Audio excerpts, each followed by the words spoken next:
when you speak to the truth, when you speak facts and figures, those who disagree with the facts and figures, instead of coming with counter facts and figures, they rather choose to either insult you, either put you in the political clothing, or either choose to be emotional about it, or either choose to, align you and whatever it is. I've gone through a lot of that.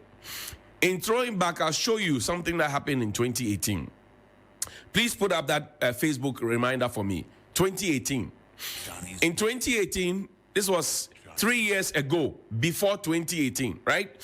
Now, I posted, well, this is my daily cross, just few hours apart, and I am labeled an NDC by one and MPP by another. I remain focused to my true calling. So Johnson Dogbe, please scroll it up so we can see it. Johnson Dogbe comes to tag me. That's my official 3FM 92.7 page. And he says, do your work well and stop the bias towards NDC. TV didn't start with you. And you latter day saints, if you learn Ghana's history, you will not even like to mention the name NPP. It says, do your work well and stop the bias towards NDC. TV didn't start with you. Latter day saints, if you do your work well. Then Yaldo comes and says, at TV3 Ghana, why is your journalist or presenter, Hughes_3FM, now it's Hughes_on air, so calm on the NDC, but rather hard on the MPP GH reps all the time? Does he have any political affiliation with the NDC? In 3 hours, same day, I am NDC, I'm MPP. And he even had at some point presidential staffers saying that he's an NDC. I said, show me my constituency and my branch and bring me my ID card. Nobody could do that. So it tells you clearly that when you raise the issues, the facts and the figures, these are what you get. And I've showed you evidence from it. It was not put up yesterday. So anybody who is calling my relatives, blah, blah, blah, whatever it is, because I'm speaking to the facts and I'm providing the documents. Yesterday, I told you how much the MD of GIHOC earns. And this morning, yesterday, my memory was drawn to the fact that it is not, the basic salary is actually not 50,000. It was increased from 50,000 to 59,000 without a board agreement. That's what the workers are saying. So if you put that together, about 5% of that for entertainment, 5% of that for clothing, 5% of that for fuel, all of it, fuel I think is 17,000 per month or so, plus the rent and everything. We are paying a lot of money. We need to get value for money. So I have nothing personal with Mr. Kofi Juma. I've met him before. They're a very nice gentleman. But I'm only playing by what the president has asked us to do. What the president asks us to do, I'll share with you later. It's very soon. Now, there's also a memo that was written which started all of this confusion at GIHOC, where the workers said that, look, we were told specifically on the 4th of May that the MD would not return. This is the memo. Now, there's a memorandum, GIHOC. It says, from Board of Directors to all managers, date 15th of May, 2023. All managers are to take note that henceforth, the Board of Directors of GIHOC Distilleries Company Limited on the 15th day of May 2023 has dissolved the interim management committee. The substantive managing director will from today be in charge of the day-to-day administration of the company. Signed by Kwesi Owusu-Fojo Esquire, Board Secretary. Now, this is in contrary to a promise that had been made to them on the 4th of May. And when they asked, they told them it's power from above, order from above. We'll get to that. Now, this is what they have written. And when they saw this, that was where the confusion started. They said they were going to demonstrate because they said their MD had been on a sick leave, as admitted by the company spokesperson itself. And so they said they were told also that he would not be returning because they have raised issues. They have raised issues about the company being indebted 300 million cedis and in excess of that. They have raised issues about the fact that they do overtime and they are not paid their overtime allowances. And if you refuse to do the overtime, you are threatened with a sack. They have raised questions about the fact that the numerical strength of the company was about 168, that's about 170. Now it's shot up to 600, which is a good thing. If we are giving jobs to people, I like that. But then it means that we must get value for money. So since we increased it from about 160 something to 600, how much have we gotten out of it? What is the output? Their wage bill used to be about 800,000. Now it's 1.5 million. What again are we getting from it after investing 1.5 million? So these are the critical issues that people are asking. It's not about anybody having anything. Now, again, yesterday I told you that I was going to read some letters to you. Please pull up any one of those letters. SNIT is in court with GIHOC. The matter, I'm told, will be settled in 2020. Yeah? But SNIT is in court with GIHOC. Let's go to the Ghana Revenue Authority. So I won't talk about the SNIT issue, but I'll talk about GRA and I'll talk about... Now, this is a Ghana Revenue Authority letter dated the 27th of April 2023, and it's addressed to the Chief Executive Officer, National Investment Bank Limited. It said, "Dear Self, Madam, the letter was received on the 9th of May 2023. The legal department received it at 12:30 p.m. in Accra. Third-party debtor notice. Notice of assessment and demand for payment were served on GIHOC Distilleries Limited for the amount of 231,952,066 Ghana cedis. But the company has not paid. The Commissioner General of Ghana Revenue Authority believes that you have funds due the company at your bank. Pursuant to Section 60 and 61 of the Revenue Administrations Act 2016, Act 915, the Commissioner General directs you to pay over to the Ghana Revenue Authority such funds, monies, wages, or salaries that you are holding for the company now or in the future, up to the amount cited above for the application of the company. When you pay the Ghana Revenue Authority the amount cited or such lesser amount for which you are obligated to the company, you will have satisfied your responsibility under the third-party debtors notice and will be indemnified regarding this payment against all proceedings, civil or legal, civil or criminal, which may be brought against you by the company concerning this payment. If you do not discharge your legal obligation imposed by the third-party debtors notice within 7 days on receipt of this notice, you will be held liable under Section 78, failure to comply with the tax law, and Section 82, impending tax administration of the Revenue Administration Act 2016, Act 915, given under my hand, Accra, 8th of May 2023, signed by the Commissioner General, and is sent out a copy to GIHOC Distilleries Limited, Legal Affairs Treaties, and DMC. So this is Ghana Revenue Authority saying that monies that are supposed to be paid in tax have not been paid by GIHOC. Again, I told you, we have increased the wage bill from 800,000 to 1.5. We have increased the numerical staff strength from a certain level to another level of 600. We have increased the number of managers from 7 to 27. So you expect that if you are expanding, your monies will also expand. And I'm saying these things because the president gave a specific charge to all CEOs of our state-owned enterprises. This is where I'm drawing the strength to do this from. It's not a personal thing. Please play the president's video to all CEOs, asking them to be profitable or to be kicked out. Play the video for me.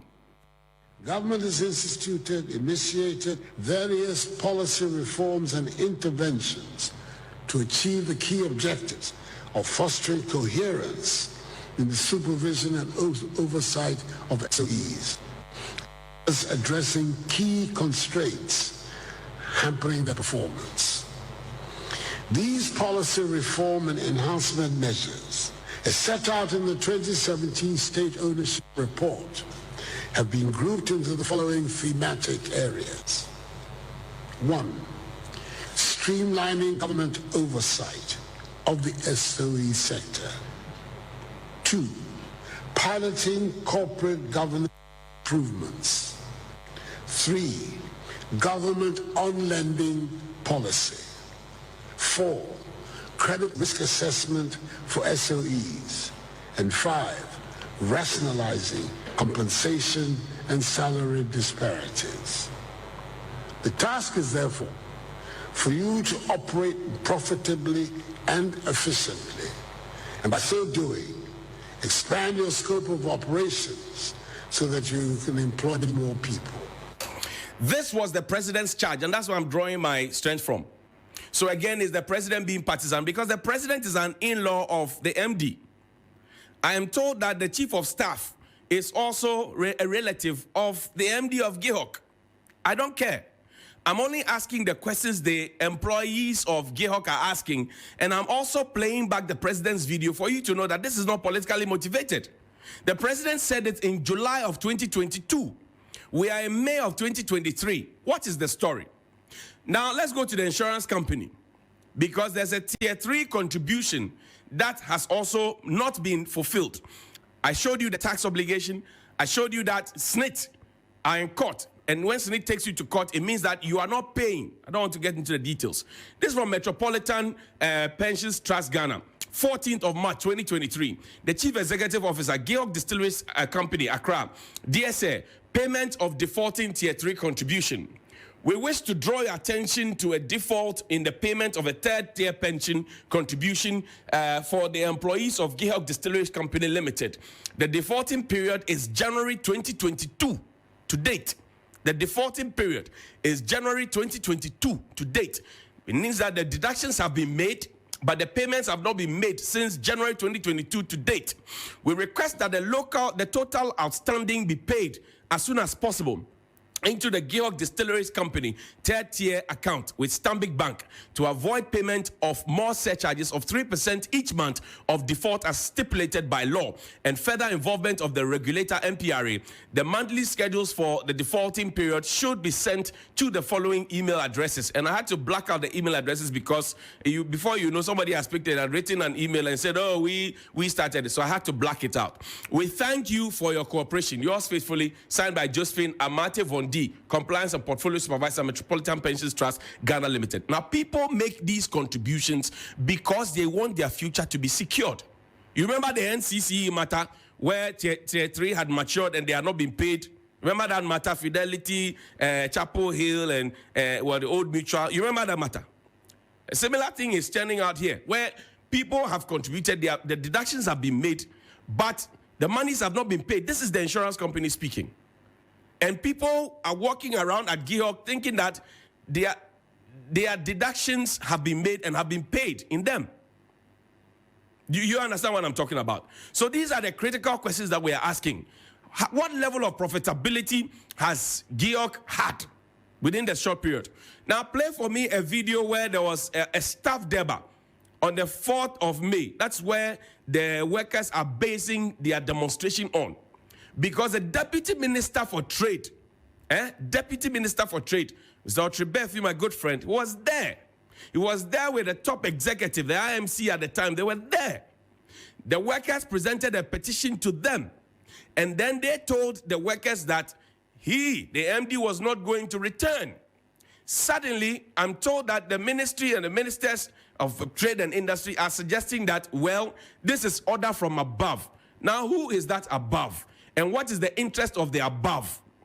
What is SIGA? Because I remember also when Mr. Samuel Boati was at SIGA, he said he was interested in the profitability.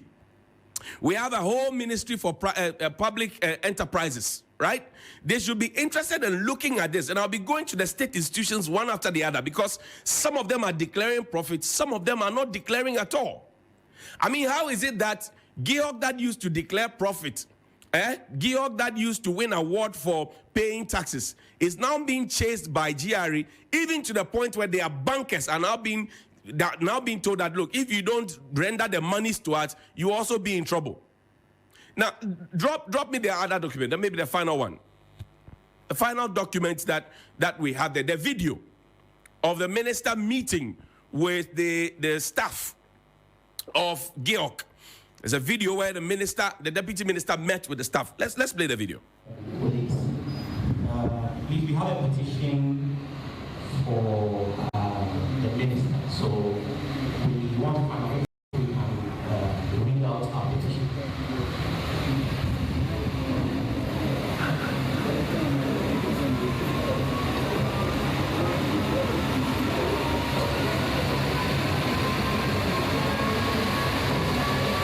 Petition to the Minister of Trade. We would like to bring to your notice some occurrences that is affecting workers of GIHOC distilleries. So the sound is quite bad because it was recorded from a distance. One of our sources had to do that. But again, the crux of the matter is that they were told that the MD will not return. They were sure, because if a deputy minister comes to speak to you at a place like this and assures you, it means that he has his leg on a stone. So the question is, what exactly changed? Because I find it strange that we live in a country where young people cannot find work to do. And yesterday I told you, President is 79. Mr. Kofi Juma is 73 next month. There are too many old people at very vantage points, and even within the MPP. I've seen people share very, very worrying photos of Mr. Kofi Juma. I decided not to share them because I'm not interested in the personalization of the issues. And even within MPP platforms, where we have our people, MPP platforms, those pictures have been shared and questions have been asked, but I will not share them here. That's none of my business. That's a private matter, and I'm not interested in the private matter. I'm interested in the charge the president gave us, a profitability expansion to employ more people. Now, if we are employing more people, but we are not expanding, and we are not able to pay our taxes, and we're not able to pay contributions that have been deducted, and we're not able to pay salaries, because some people are owed their March and April salaries, and we are not able to do all those ones, and salaries have delayed, and complaints have been made, which is so unusual. Those things must be responded to, and I don't expect anybody to come and give me emotional outbursts. Because we are looking for profitability, because our monies, our taxes, is what is used to run the state-owned enterprises. And we know how state-owned enterprises are run today. Why? When the same media, and just Google GIHOC, and add the MD's name. All media houses have reported it. Why is there just the focus on us? To say that I am the one politicizing it. Because we are all looking for the betterment of this country. And we know how state enterprises have run in this country, right from Nkrumah to Ola. So now, if the state-owned enterprises is having a problem, it is time for us to come together to discuss it and not to be emotional about it. I mean, what was the motive for the MD to go and bring in police, about 20 or so of them, to come and prevent the workers from demonstrating, which is a human right, which is in the Labor Act, which is there. Overtime is in the Labor Act. What was the motive? So when you bring police to come and prevent people, when you bring police to come and prevent people, they can't wear armbands, they are red clothes, they can wear, but they can't demonstrate, even though they are suffering, their overtime has not been paid, their salaries are delaying, the taxes have not been paid, SNIT, and all of that. And you say that we're politicizing. Look where the politicization is coming from. And ask yourself why, even within the MPP, there are young people who are asking critical questions and asking the questions that are. So yeah, your party no more yes, you qualify na yes, you bet me MD ni CEO ni bino. And na yen the ya buying my opportunity. And ankokra for him brewa for no more opportunity. They ask those questions in their party. The NDC will politicize it, but the MPP people are asking questions. They're asking questions why the likes of Oko Boys at NHIA, the likes of David Asante is at Ghana Publishing, they list all the young people, Michael Quay is at Free Zones. They ask those questions. They are saying, that's the focus. So let us focus on GIHOC. Let us ask the questions, and let us look for the so-called order from above. Good morning. As our people disagree with you, but I mean, I understand some of your approach. I mean, sometimes we take a hard bite. It helps us as politicians. Nowadays, when I listen to you, I even panic. Why? Hey, Why do you panic? The way you